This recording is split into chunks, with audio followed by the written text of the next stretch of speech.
नमस्कार, सोनल किचन आणि रेसिपीजमध्ये आज आपण करणार आहोत अळूची भाजी. चला तर मग रेसिपीला सुरुवात करूया. इथे मी अळूची भाजी जी आहे, भाजीचा जो अळू आहे तो स्वच्छ धुवून बारीक चिरून घेतला आहे. त्यानंतर इथे मी आंबट चुका घेतला आहे आणि यामध्ये ना कणसं टाकणार आहे मी, कणीस मक्याचं. तर ते खूप छान लागतं चवीला, नक्की ट्राय करून बघायचं. तर आता काय करायचं आहे, कुकरमध्ये ना आपण ही भाजी शिजवून घेणार आहोत पहिले. तर त्यासाठी मी इथे पहिले टाकते कणीस खाली, कारण कणीस शिजायला थोडं वेळ लागतो, म्हणून ते खाली टाकूया. त्यावर आपली जी भाजी आहे ती टाकून घ्यायची. कुकरमध्ये केलं की लगेच शिजून जातं अळू, म्हणून मी कुकरमध्ये पहिली ती शिजवून घेणार आहे. याच्यामध्ये आपल्याला टाकायचं आहे पाणी, एक वाटीभर पाणी मी याच्यात ॲड करते. त्यानंतर मी इथे थोडेसे शेंगदाणे आणि थोडीशी हरभऱ्याची डाळ घेतली आहे स्वच्छ धुवून, तर ती आपण याच्यात टाकूया. आणि आता आहे ना कुकरचं झाकण लावून आपण याच्या एक 5 ते 6 शिट्ट्या करून घ्यायच्यात, म्हणजे अळू जो आहे तो आपलं छान शिजेल.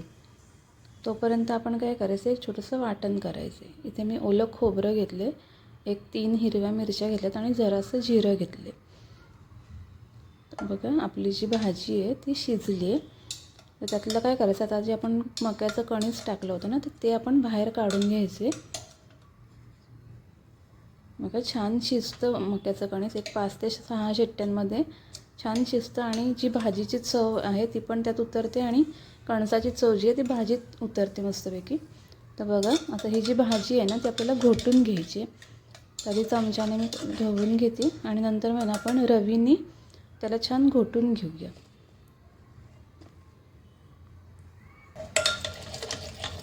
म्हणजे अशी एकजीव झाली पाहिजे भाजी, म्हणून ती रवीने छान घोटून घ्यायची आपल्याला.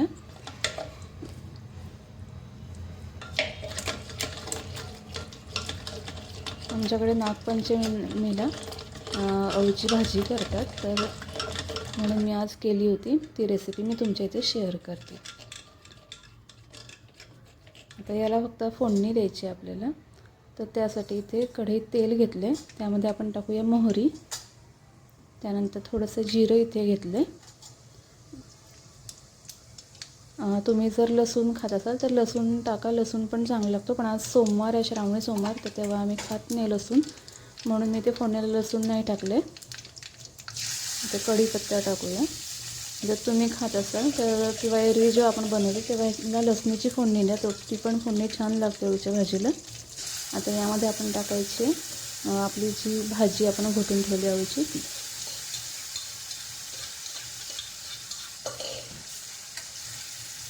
सगळं मिक्स करून घेऊया एकदा.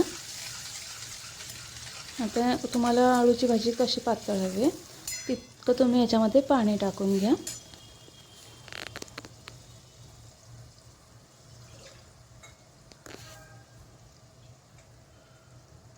ह्याच्यामध्ये तुम्हाला मुळा टाकायचा असेल तरी पण तुम्ही तो उकडतानाच भाजी टाकू शकता, शिजतो तो छानपैकी. आता याच्यामध्ये मी थोडं पाणी ॲड करते, मला जेवढं पातळ हवे तेवढे,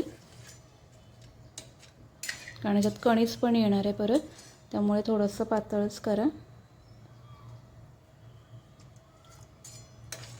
आता साधारण एक अर्धा पेलाभर पाणी मी याच्यात ॲड केले.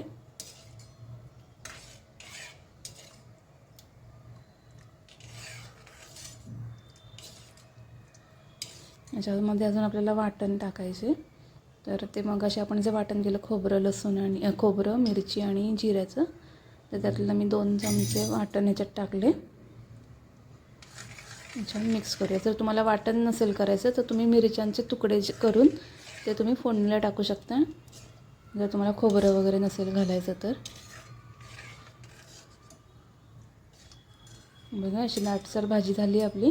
आता याच्यामध्ये आपण जे उकडून ठेवलेले मक्याची कणसं आहेत ती ॲड करायची आहेत.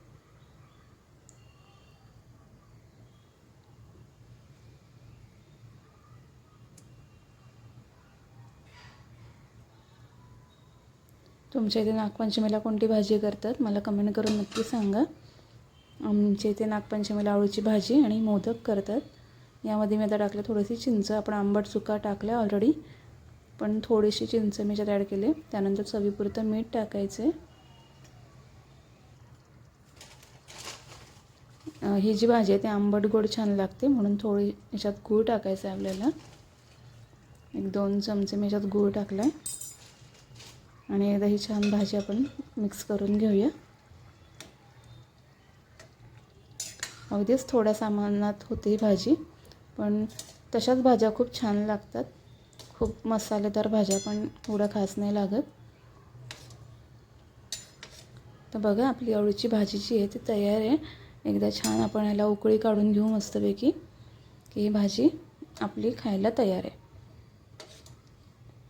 तुम्हाला हा व्हिडिओ कसा वाटला मला कमेंट करून नक्की सांगा. व्हिडिओ आवडल्यास लाईक करा, जास्तीत जास्त शेअर करा. नवीन असाल तर माझ्या चॅनलला सबस्क्राईब करा. थँक्यू.